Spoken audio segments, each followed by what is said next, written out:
Amém. Ainda em pés, Evangelho de Lucas, no capítulo 5. Aos irmãos que passaram conosco o ano aqui na igreja, por 10 minutos comuniquei um pouco daquilo que Deus tinha colocado no meu coração. E confesso aos irmãos que durante esses primeiros dias do ano eu tenho orado e pedido ao Senhor uma palavra específica para essa manhã. Mas o Senhor não me deixa tirar os olhos desse texto. Essa madrugada levantei, fui orar um pouco, Lucas no capítulo 5. Fui orar um pouco. Uma vez mais o Senhor me levou a esse texto e essa palavra é para nós como igreja do Senhor. Amém. Eu aproveitei ontem pela manhã, saí cedo de casa, peguei o carro da Cátia e fui levar o carro dela para trocar o óleo e também para fazer um alinhamento. A verdade é que se a gente não faz um alinhamento no carro, com o tempo, as rodas, os pneus começam a desgastar, começam cada um a tentar ter a sua vida própria. Mas quando a gente alinha, as coisas voltam para o seu caminho normal. O começo do ano é interessante. Se vocês buscarem no YouTube algumas mensagens de passagem do ano, a maioria fala sobre você se alinhar para receber as bênçãos de Deus. O que Deus tem falado comigo nesses dias é que nós precisamos nos alinhar, mas para fazer a vontade de Deus. Chegou a hora de nós sermos igreja, meus irmãos. Chegou a hora de nós mostrarmos a essa terra que nós temos um dono e que esse dono continua ainda hoje salvando. E a forma dele fazê-lo é usando as nossas vidas. Para aqueles que moram na cidade, na esquina da Delmebre com a Kennedy, foi uma panificadora brasileira há muito tempo. E o prédio está bastante interessante, porque ele está fechado e as paredes do prédio, elas abaularam, elas cresceram tanto por causa do calor do forno, que as paredes já não são retas. Elas têm como se fosse uma bola para o lado de fora. Tenho tido sonhos com a igreja, que a igreja vai crescer tanto que as paredes não vão aguentar o que está aqui dentro. A igreja do Senhor, ela não tem limites. E se nós nos vestirmos da nossa responsabilidade no Senhor agora, no começo do ano, até o final do ano, meus irmãos, Tampa vai ser pequeno para aquilo que Deus quer fazer conosco. E aconteceu que, apertando a multidão para ouvir a palavra de Deus, estava ele junto ao lago de Genezaré e viu estar 2 barcos junto à praia do lago. E os pescadores, havendo descido deles, estavam lavando as redes. E entrando num dos barcos, que era o de Simão, pediu-lhe que o afastasse um pouco da terra. E assentando-se, ensinava do barco a multidão. E quando acabou de falar, disse a Simão: faze-te ao mar alto e lançai as vossas redes para pescar. E respondendo Simão, disse-lhe: mestre, havendo trabalhado toda a noite, nada apanhamos. Mas por que mandas, lançarei a rede? E fazendo assim, colheram uma grande quantidade de peixes, e rompia-se-lhes a rede. E fizeram sinal aos companheiros que estavam no outro barco, para que os fossem ajudar. E foram, e encheram ambos os barcos de maneira tal que quase iam a pique. E vendo isso, Simão Pedro prostrou-se aos pés de Jesus, dizendo: Senhor, ausenta-te de mim, porque sou um homem pecador. Pois que o espanto se apoderara dele e de todos os que com ele estavam, por causa da pesca que haviam feito. E de igual modo também de Tiago e João, filhos de Zebedeu, que eram companheiros de Simão. E disse Jesus a Simão: não temas, de agora em diante serás pescador de homens. E levando os barcos para a terra, deixaram tudo e o seguiram. Amém? Os irmãos podem se assentar. Aleluia.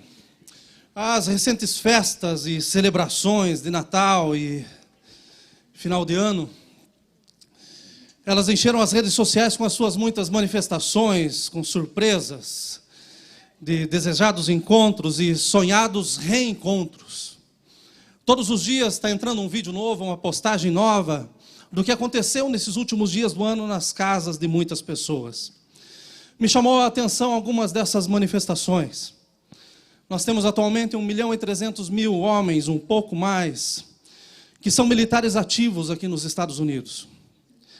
E esse é o 3º maior exército de todo o mundo. Pensem comigo que isso significa que milhares de famílias na América estão divididas pelo fato de alguns dos seus membros estarem honrosamente servindo essa pátria em outras nações.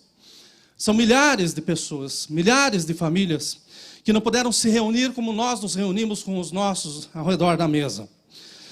Mas pensem também o desejo dessas famílias. Pensem o coração apertado dessas famílias e como que elas tentam controlar a ansiedade em saber que elas estão aqui e seus maridos, suas esposas, seus filhos estão em outro lugar do mundo, correndo perigos tão grandes. E quando chega esse momento de festa e de celebração, eu creio que a ansiedade ainda é muito maior. Não por receber notícias dos seus parentes, mas porque queriam rever pessoalmente os seus familiares, queriam que eles retornassem à casa da forma como saíram. Querem rever os seus rostos, querem ver os seus corpos inteiros, querem ter o prazer de abraçar e serem abraçados, querem ter o prazer de ser família uma vez mais.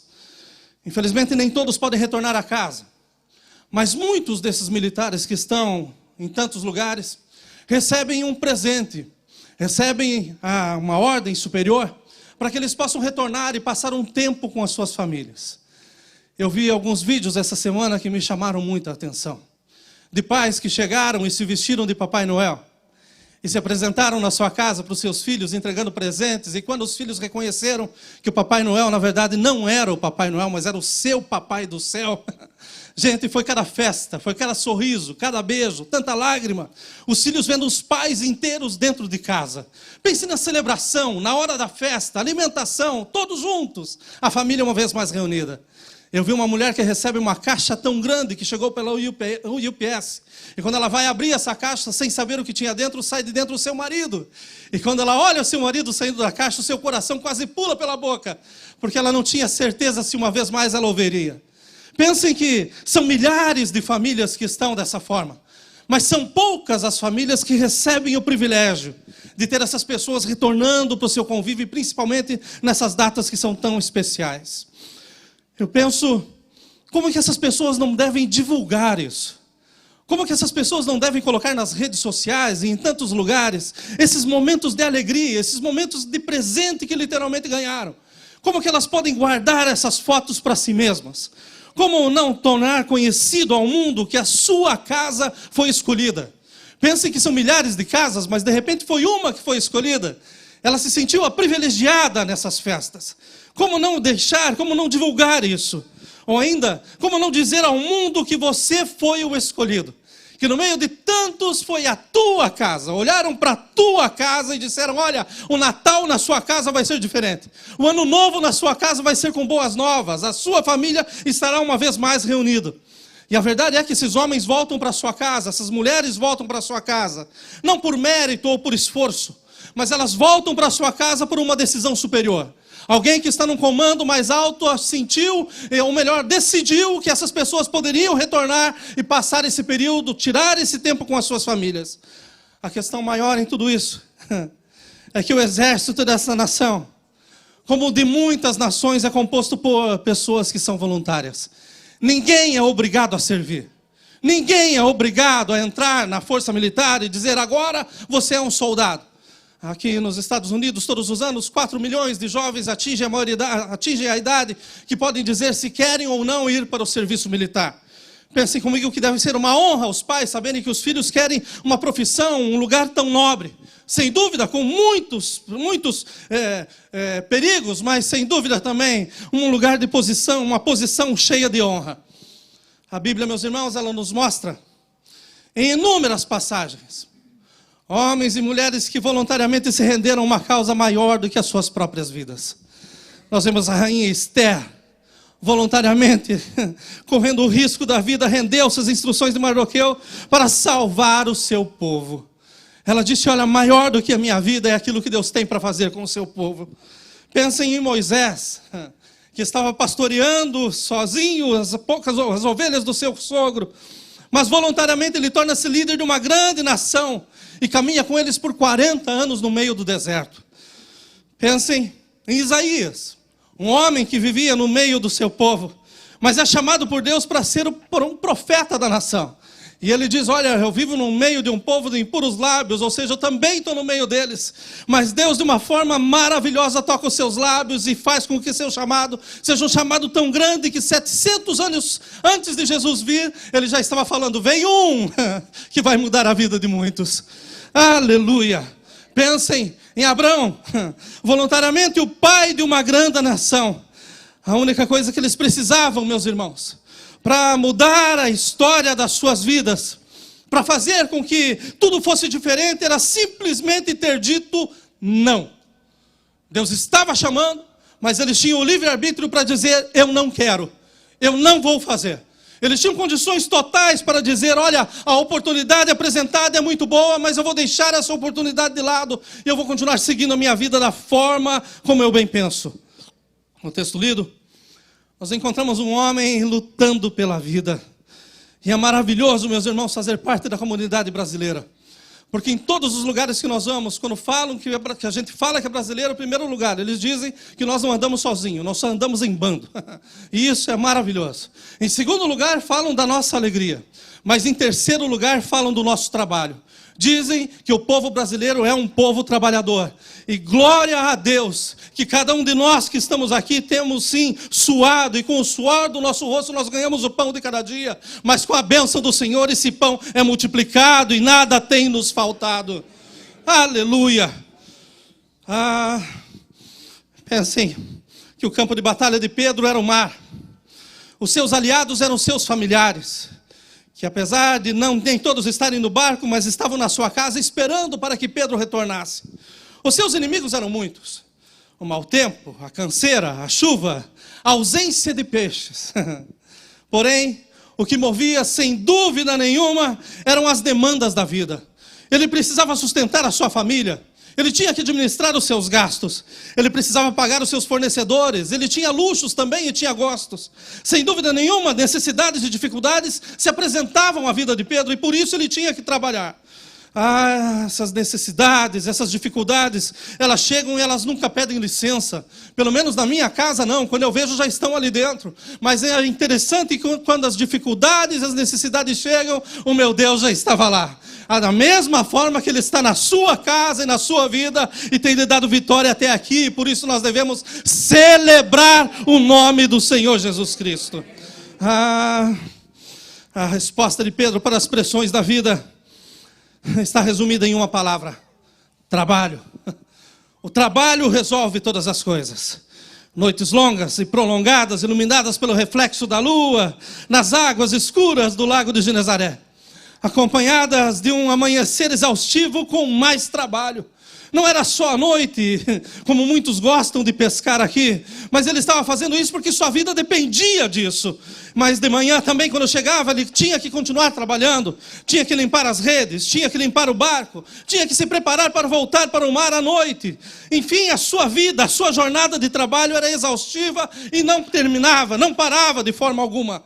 A cena era costumeira. Mas a verdadeira expectativa ia além de uma boa noite de trabalho. A sua verdadeira expectativa ia muito além do que uma semana produtiva, do que um mês produtivo, do que fazer o balanço no final do mês e dizer, olha, esse mês até sobrou. Foi tanta pesca, foi tanta bênção que sobrou um pouco para o próximo mês. A sua expectativa, como a de toda a nação, era uma só: o Messias virá. Todos aguardavam pelo Messias. Um silêncio tremendo havia. Deus tinha selado os seus lábios, mas tinha dito, olha, vai vir um que vai mudar a história. Todos aguardavam por esse Messias. Todos, independente do que faziam, de como viviam, estavam aguardando o Messias. Ainda que os compromissos fossem muitos, ainda que os recursos fossem poucos, ainda que a canseira fosse maior do que toda a produtividade que ele tivesse, ele ainda tinha na sua cabeça, o Messias virá. O Messias virá. A expectativa da nação era essa. Pessoas vivendo da pesca, esperavam na praia o peixe para comprá-lo, mas elas tinham nas suas mentes: o Messias virá. Fornecedores também criam que o Messias virá. Todos na sua casa pensavam e viviam dizendo: o Messias virá. Os comércios da cidade todos estavam clamando, dizendo: o Messias virá. Nas sinagogas, o Messias virá. Enfim, as suas vidas não paravam e todos esperavam por um.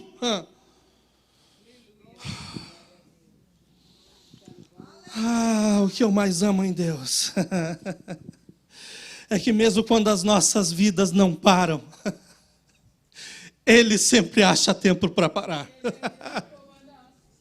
Pedro está lá na sua atividade exaustiva, mas chega Jesus.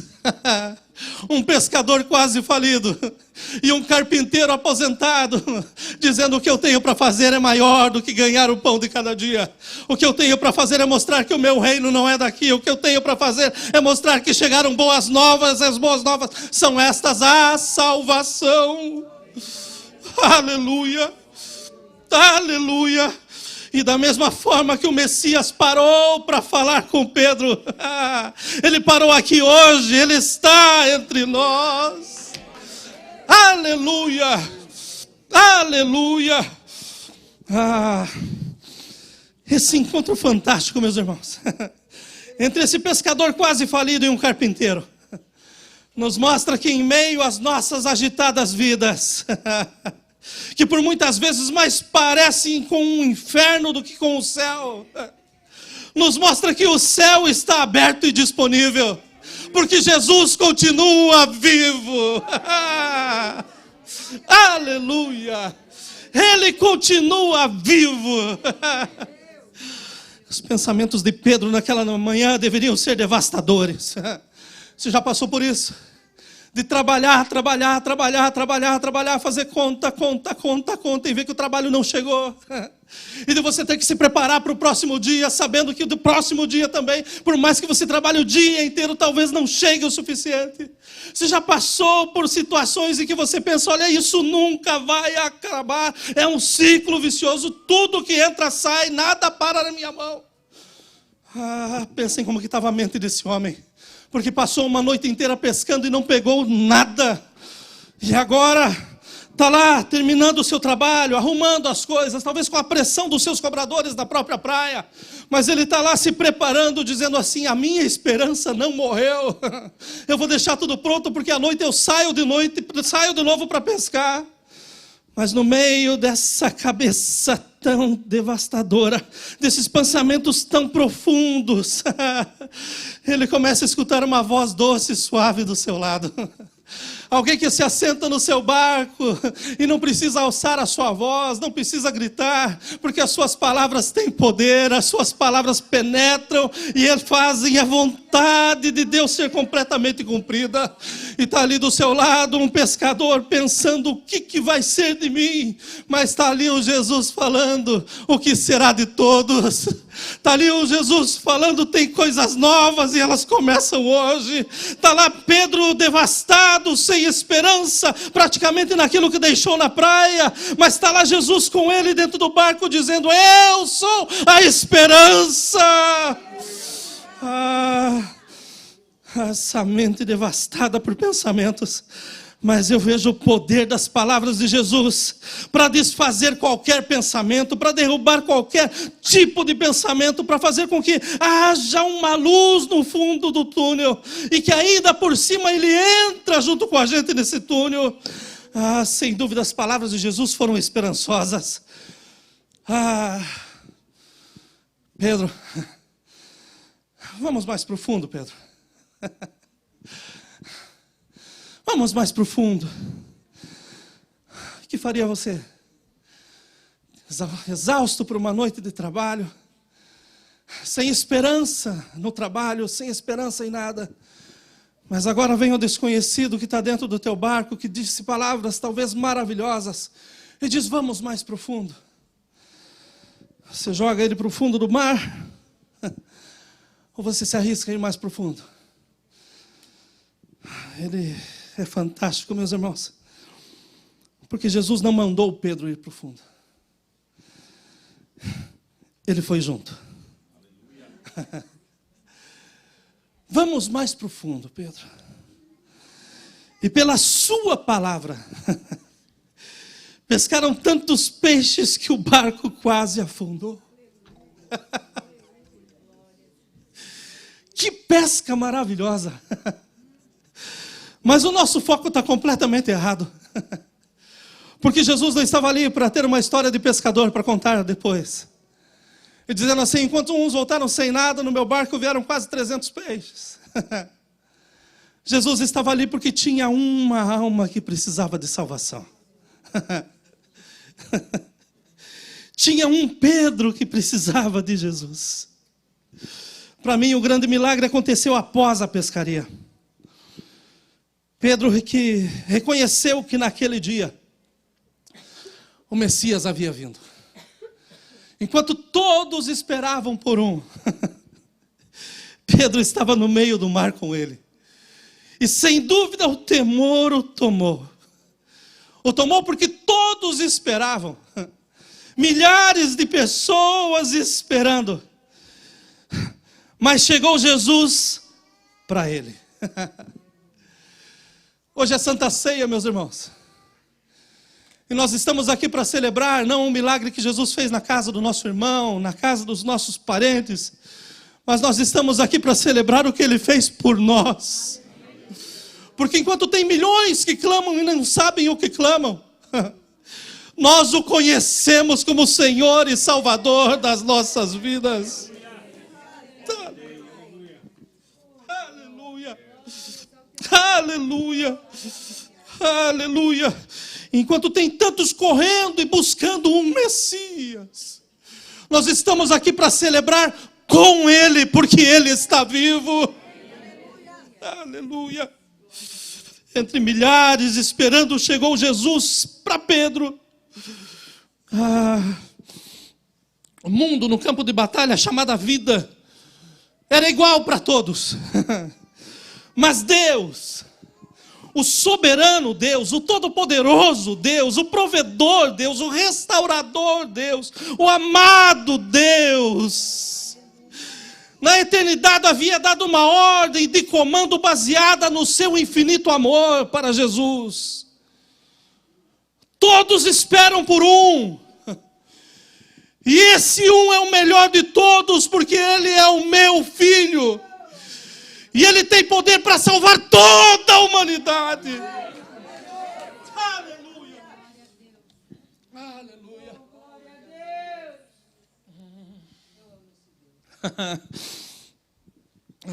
Jesus, deixa o esplendor da sua glória, deixa o céu e vem para esse mundo. E a palavra nos afirma: antes, porém, buscai as ovelhas perdidas da casa de Israel. Lucas 19:10 ainda fala, porquanto o Filho do Homem veio buscar e salvar o que estava perdido. Lucas 5:31 e 32 diz, Jesus lhes ponderou, os que têm saúde não precisam de médico, mas sim os enfermos. Aleluia!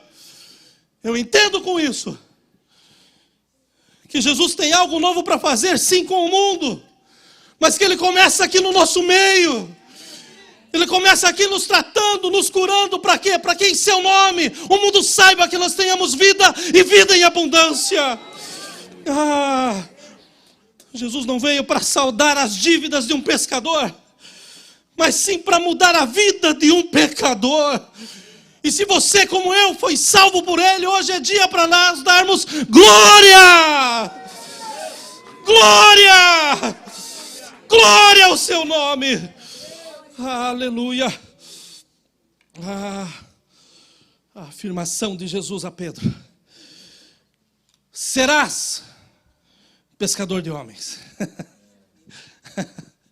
É uma afirmação. Pedro, eu estou com você agora, a tua cabeça está tão distante, mas você vai ser. Você vai ser. Você vai ser, Hector. Aleluia. Aleluia, aleluia, pescador de homens. Não significa que Jesus estava tirando Pedro da sua ocupação presente e apresentando a ele um novo ramo de atividade. Mas ele estava dizendo: você tem a maior oportunidade diante de você hoje, Pedro. Você tem a oportunidade de ficar com o resultado dessa pesca que é milagrosa. Ou de ser um milagre. Oportunidade que eu e você temos. De usufruir daquilo que Ele já fez nas nossas vidas. Ou de deixar usar, ou melhor, de deixarmos Ele usar as nossas vidas. E dele fazer milagres ainda maiores com aqueles que estão a nosso redor. Pedro, você tem a escolha de ver a sua casa mudada com os recursos provindos da pesca. Ou de se tornar um pescador de homens e ver a casa de muitos homens sendo mudadas. A partir de agora, Pedro, você não mais pesca para viver, Pedro. A partir de agora você vive para pescar. Eu creio que esse é o sonho da igreja.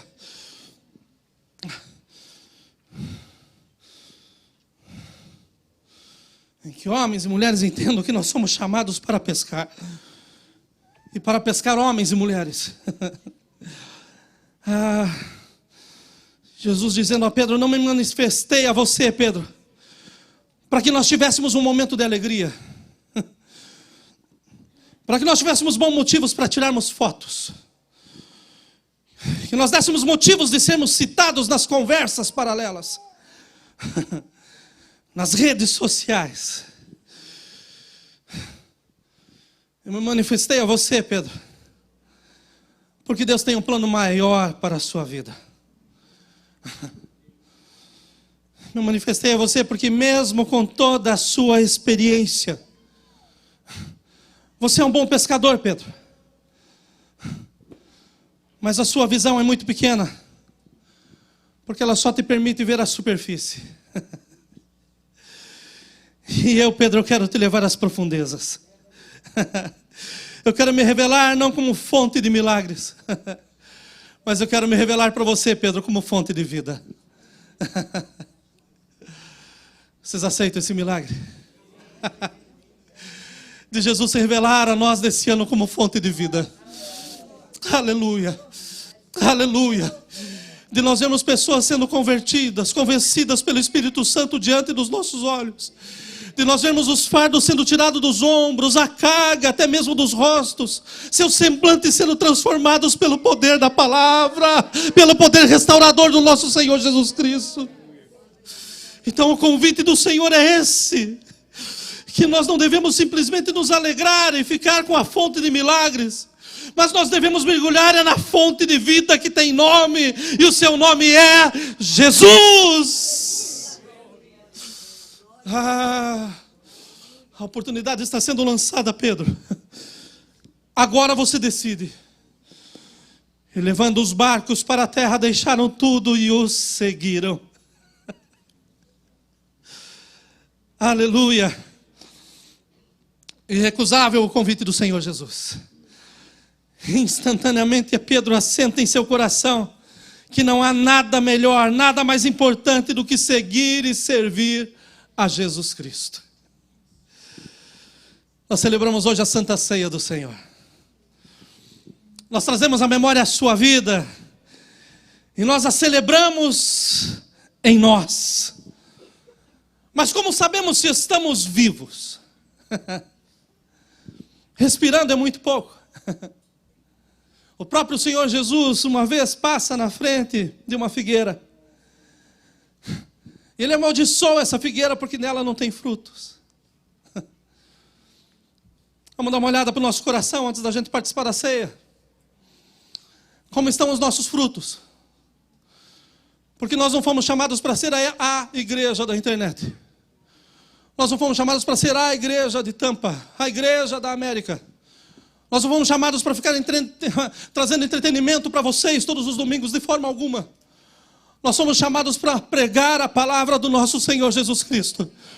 Essa casa é uma casa para ser cheia de conversões em todas as suas reuniões. Essa casa é uma casa de salvação. Essa casa é uma casa onde as vidas podem chegar completamente destruídas, mas elas têm que ser transformadas pela presença do nosso Deus. Nós não sabemos se nós estamos vivos, olhando para os nossos carros na garagem, olhando para todas as roupas que temos no armário e ainda ter a cara de pau de dizer: eu não tenho nada para sair hoje. Nós não olhamos se estamos vivos quando nós vemos a nossa lista de clientes ou a nossa lista de empregados. Nós não olhamos e não sabemos se estamos vivos, vendo os resultados do nosso trabalho todos os dias, ou toda semana, ou todo mês. Nós não olhamos para saber se estamos vivos, pelo fato de estarmos em pé, enquanto existem muitos que estão caindo.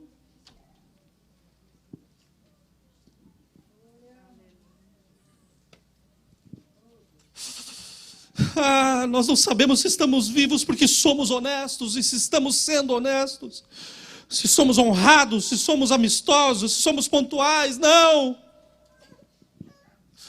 Se há vida, há frutos.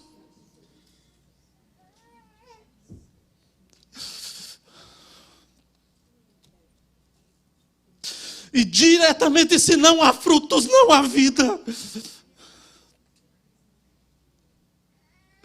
Mas que o Senhor nos visite pelo seu Espírito nessa manhã.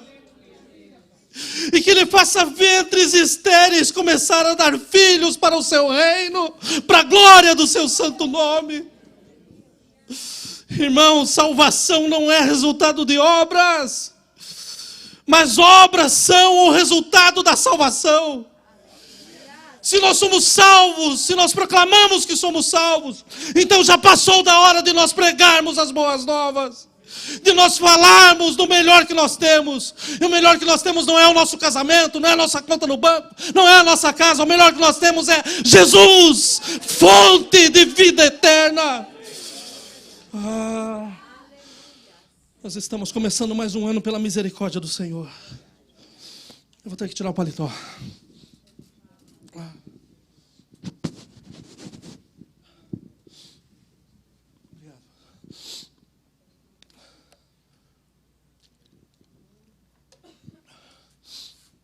Nós estamos começando mais um ano pela misericórdia do Senhor. Eu creio que muitos traçaram seus planos e objetivos para os seus negócios, para a sua família. Tem gente que já sabe as férias que vão tirar no ano, para onde que vão, quando que vão. Mas espiritualmente, qual é a sua meta para 2020? Você pensou nisso?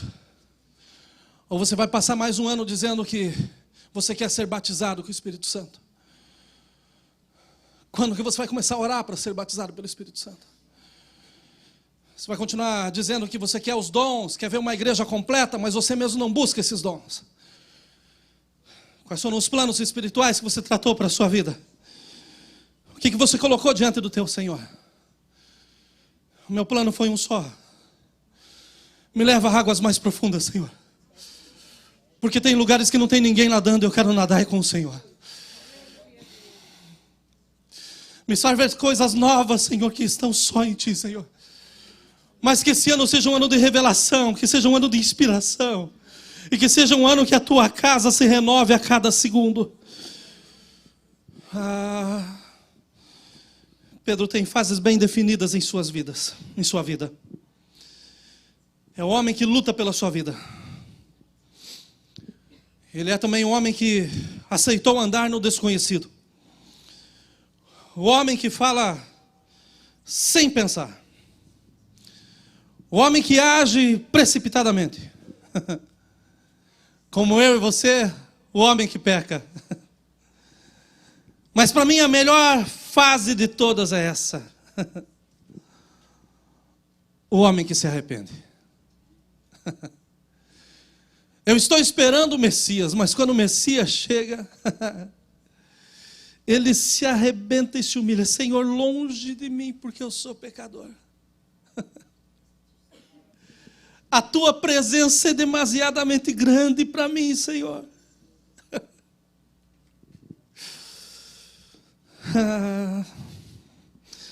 Mas nós temos um Senhor Jesus, meus irmãos, que é compassivo, longânimo. E esse Pedro que tenta fazer tantas coisas certas e que erra tantas coisas, no final tem mais uma conversa de perto com Jesus. Eu vim para essa casa essa manhã junto com vocês para ter essa conversa com Jesus. E Ele está aqui. Tu me amas, Pedro? Depois de ter negado Jesus, já era salvo, mas negou a Jesus. Por 3 vezes é questionado e na terceira vez ele fala: ó Senhor, tu o sabes. Tu não és um Deus de superficialidade, Deus. Tu conheces o profundo, tu conheces o que está oculto. Tu conheces aquilo que meu marido não sabe, tu sabes aquilo que a minha esposa não vê. Tu sabes aquilo, Senhor, que meus filhos não conhecem, o pastor muito menos. Ah, Senhor, tu me conheces, tu me sondas. Meus queridos, compositor nenhum escreve uma canção para deixar na gaveta. Pintor nenhum faz uma obra-prima para deixar no closet.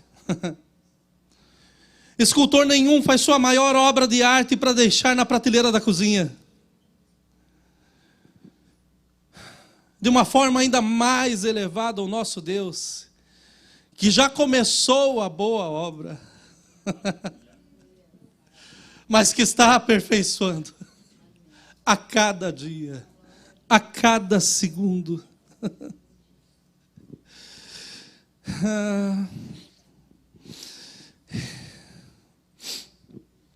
Ele olha para esse Pedro e olha para nós hoje.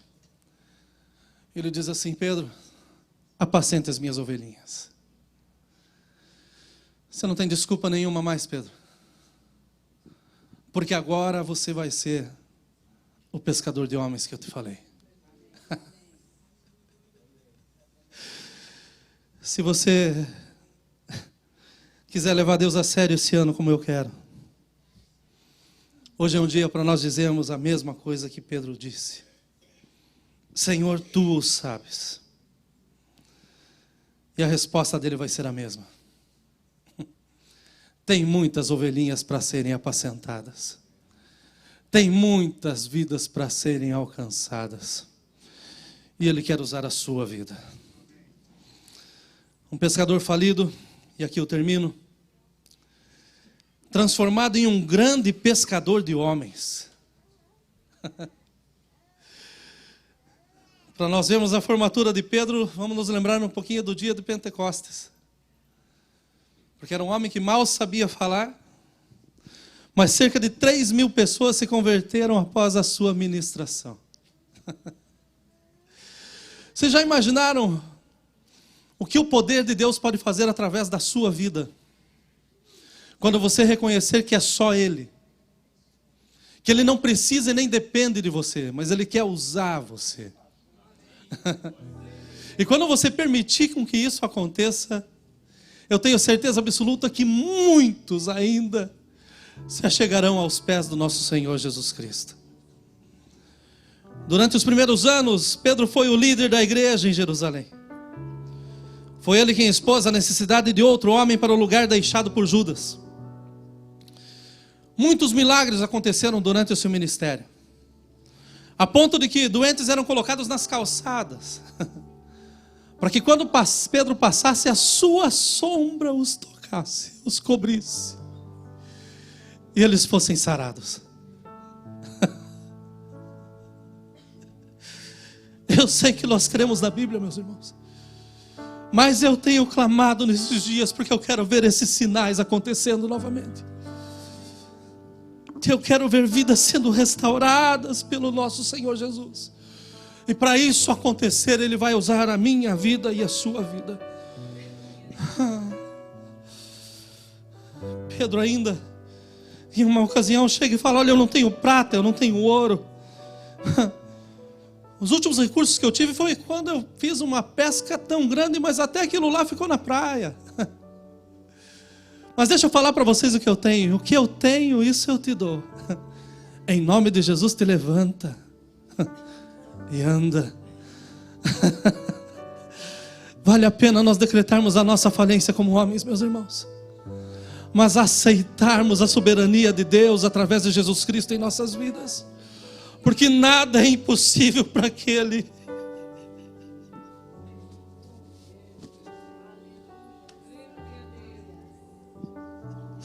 que ama o Senhor. Aleluia, aleluia.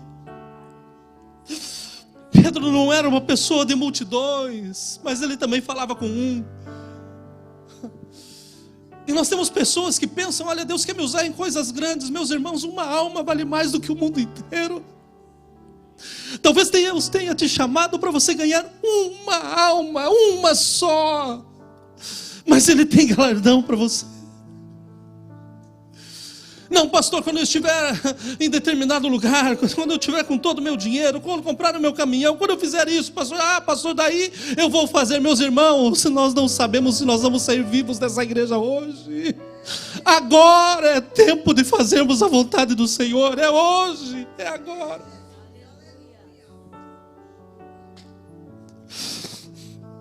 Ele anunciou as boas novas à família de Cornélio e Cesareia.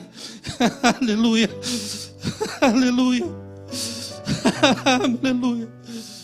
Nós podemos afirmar, meus irmãos, que ele foi um pescador de homens. Mas e nós? E nós?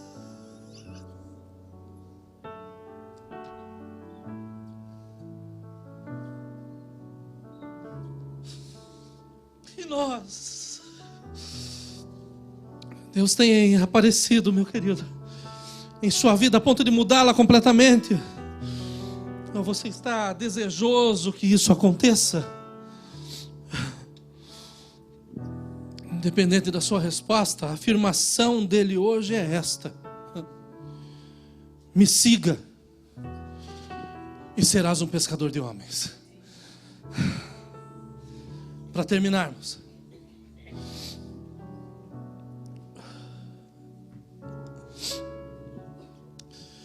essas famílias de militares se reencontraram pela ordem superior.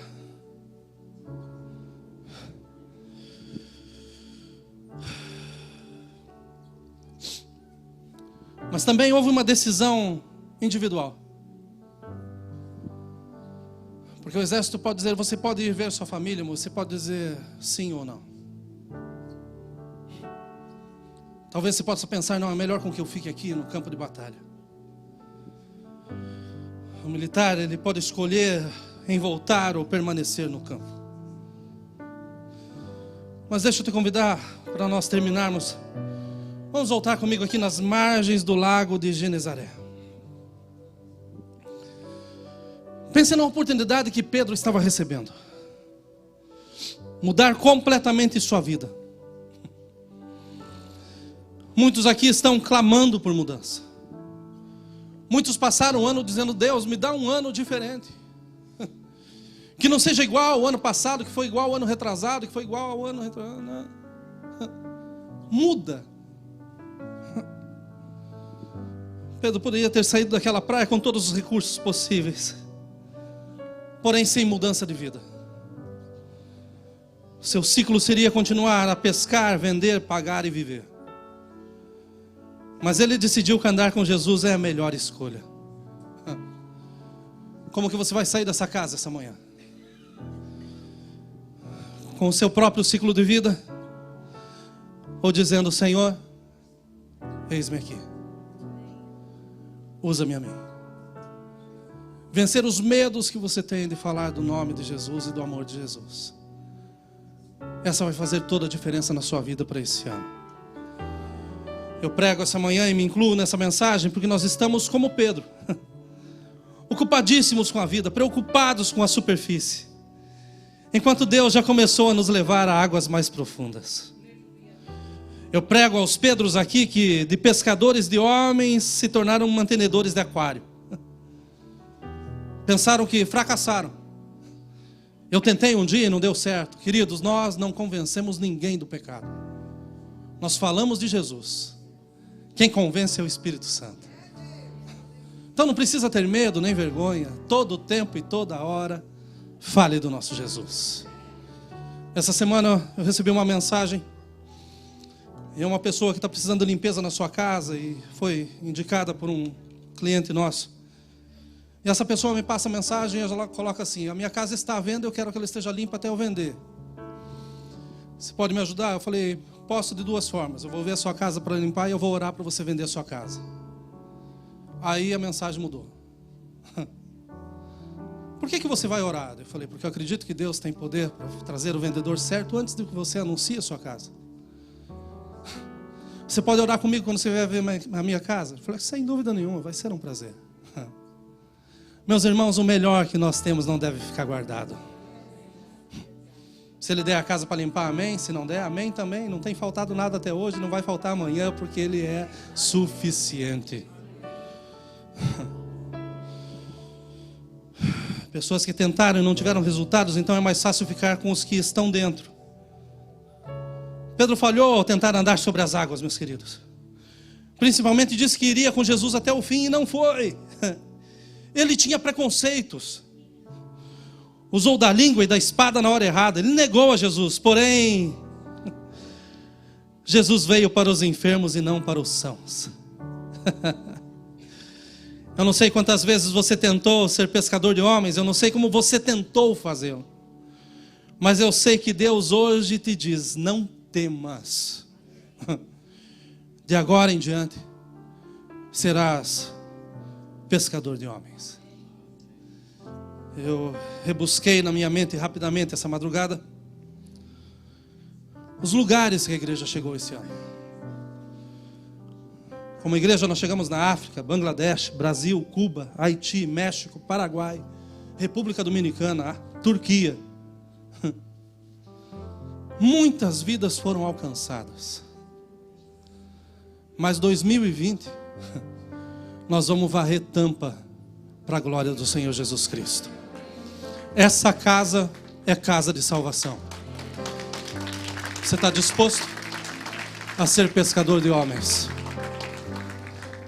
A decisão é sua.